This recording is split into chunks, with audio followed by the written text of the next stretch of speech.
আমার ভাইয়ের রক্তে রাঙানো ২১শে ফেব্রুয়ারি শুধু একটি গান নয়, এটি বাঙালির আত্মপরিচয়ের আর্তনাদ। ভাষা আন্দোলনের প্রেক্ষাপটে ১৯৫২ সালে সাংবাদিক ও লেখক আব্দুল গাফফার চৌধুরী রচনা করেন অমর এই কবিতা।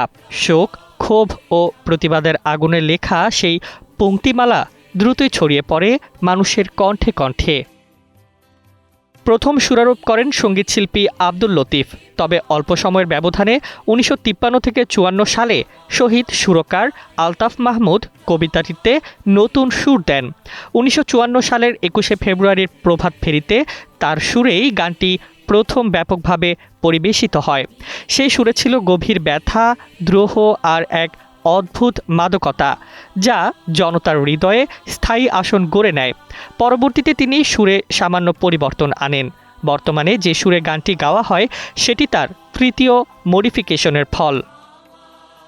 উল্লেখযোগ্য যে আব্দুল লতিফ নিজেও আলতাফ মাহমুদের সুরের প্রশংসা করে নিজের সুর প্রত্যাহার করেন। পরে ১৯৬৯ সালে জহির রায়হান তার চলচ্চিত্র জীবন থেকে নেওয়াতে গানটি ব্যবহার করলে তা নতুন প্রজন্মের কাছেও পৌঁছে যায়। আজ ২১-এর গান শুধু বাংলাদেশের নয়, বিশ্বের বিভিন্ন ভাষায় অনুদিত ও গীত একটি জাতির আত্মত্যাগ ও চেতনার অনির্বাণ প্রতীক হয়ে। Desk report, Bangladesh bulletin.